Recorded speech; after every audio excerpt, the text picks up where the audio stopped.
Hey guys, welcome to my channel. ఎలా ఉన్నారు అందరూ? నేనైతే చాలా బాగున్నాను. ఈ వ్లాగ్ ఏంటంటే తొలి ఏకాదశి వ్లాగ్. ఇది వచ్చి ఎర్లీ మార్నింగ్ 5 o'clockకి వ్లాగ్. ఇది ఎర్లీ మార్నింగ్ 5 నుంచి 10 దాకా, అదే మార్నింగ్ వరకే వ్లాగ్ చిన్న వ్లాగ్ లాగా తీసి పెట్టాను. మినీ వ్లాగ్ అనుకోండి. చిన్న పూజ ఎలా చేసుకున్నాను, నైవేద్యం ఏం పెట్టుకున్నాను దేవుడికి అవన్నీ చూపిస్తాను. ఇది వచ్చి టీ పెట్టుకుంటున్నాను. ఫస్ట్ టీ తాగేసి ఇంకా నా డే స్టార్ట్ చేసేస్తాను.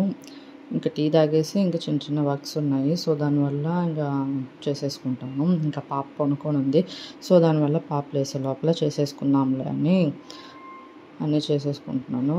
ఇంకా ఇది వచ్చి మార్నింగ్ మాకు వచ్చి బ్రేక్ఫాస్ట్ ఏంటంటే పొంగల్ చేసుకుందామని ఇంకా బియ్యం పెసరపప్పు నానపెట్టేస్తాను. ఇంకా పక్కన పెట్టేస్తాను. ఇంకా పూజ ఎంత అయిపోయిన తర్వాత చేసుకుందాంలే అని ఇంకా ఎవరు లేరు కదా, సో దానివల్ల మళ్ళీ చేసుకుందాంలే అని పక్కన పెట్టేస్తాను. ఇంకా టీ తాగేసిన తర్వాత ఇంకా క్లీనింగ్ చేసేసుకొని ఇంకా మాప్ వేసేసి ఇంకా అయిపోయిన తర్వాత ఇంకా హెడ్ బాత్ చేసేసి ఇంకా రెడీ అయిపోయాను.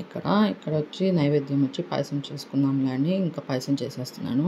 ఇది సింపుల్గా చేసేసుకుంటున్నాను. ఇంకా నైవేద్యం కూడా పాయసం ఒకటే చేసేసుకుంటున్నాను. ఇది ఇన్స్టెంట్ పాయసం కదా, పాయసము ఇంకా అన్ని ఇంగ్రీడియంట్స్ అన్నీ దాంట్లోనే ఉంటాయి, సో దానివల్ల 10 to 15 minutesలో అయిపోద్దని, సో దానివల్ల లేస్ చేసేసుకుంటున్నాను. ఇంకా మిక్స్ అయిపోయిన 10 to 15 minutesలో అయిపోయి ఇంకా తిక్కు వచ్చే వరకు కలిపి పెట్టుకొని తర్వాత బౌల్లో తీసేసుకుంటాను. ఇది వచ్చి పూజ చేసుకుంటున్నాను. ఇంకా అదంతా క్లీనింగ్ చేసుకుని నిన్నే సామాన్లంటే అదే పూజ ఐటమ్స్ అన్నీ నిన్నే క్లీన్ చేసేస్తాను. ఇక నేను దీపం పెట్టాను కదా, అవన్నీ క్లీన్ చేసేసుకుని మోపేసేసుకుంటాను. అక్కడ మీ ఇంట్లో ఎలా జరుపుకున్నారో నాకు కామెంట్ చేసి చెప్పండి. ఇది సింపుల్గానే దీపం పెట్టేసుకొని ఇంకా చిన్న నైవేద్యం పాయసం పెట్టేసి ఇంకా సింపుల్గానే చేసేసుకున్నాను.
ఇక్కడ పాప లేసేసింది. అట్టో నా పూజ కంప్లీట్ చేసేసింది, వదిలేసింది. అట్టో పూజ టైంకి లేదు పాప. ఇంకా కంప్లీట్ అయ్యి ఇంకా లేసేసింది. ఇంకా పాపకి కొంచెం ఫీడింగ్ ఇచ్చేసి ఇంకా పాప ఫుడ్ ప్రిపేర్ చేస్తున్నాను.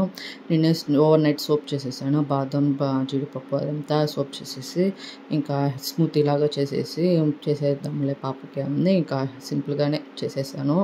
అది ఫస్ట్ తినేసిన తర్వాత ఇంకా వీక్లీ వన్స్ అట్లాకి ఇస్తాను పాపకి స్మూతీ. ఇంకా ఏమైనా ఇడ్లీ ఏమైనా పెడితే అది తినేస్తుంది. ఇంకా ఎట్లా చేస్తాను కదా, ఇంకా పొంగల్ కూడా చేస్తున్నాను. ఇంకా పొంగల్ కూడా పెట్టేస్తాను. కొంచెంసేపు ఆడేసిన తర్వాత ఇంక పొంగల్ తినేస్తుంది. ఇక్కడ ఏంటంటే ఇంకా పొంగల్లోకి చట్నీ చేసుకుంటున్నాను. ఇంకా చట్నీకి ఇంకా ప్రిపేర్ చేస్తున్నాను చూడండి.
మేము ఇక్కడ తినేసి ఇంకా పొంగలి చట్నీ అంతా చేసి తినేసి ఇంకా రెడీ అయిపోయి ఇంకా మేము పక్కనే ఉన్న టెంపుల్కి వెళ్తున్నాము. ఇక్కడ వెంకటేశ్వర స్వామి టెంపుల్ లేదు అండ్ క్లోజ్ ఉంది కానీ క్లోజ్ చేసేసింది ఇక్కడ. సో దానివల్ల మా ఇంటి దగ్గరే పక్కనే ఆంజనేయ స్వామి టెంపుల్ ఉంది. సో దానివల్ల అక్కడే దండం పెట్టుకునేసి ఇంకా బయలుదేరిపోయాము. ఇంకా పాప కొంచెం పాడేసి ఇంకా స్టార్ట్ అయిపోయాం. ఇంకా పక్కనే ఆంజనేయ స్వామి గుడి దగ్గరే అటు సైడ్ కొంచెం 2 కిలోమీటర్స్ అటు పోతే ఇక్కడ రోజ్ మిల్క్ షాప్ ఉంది. అక్కడే తాగేసేసి ఇంకా స్టార్ట్ అయిపోయాము. ఇంకా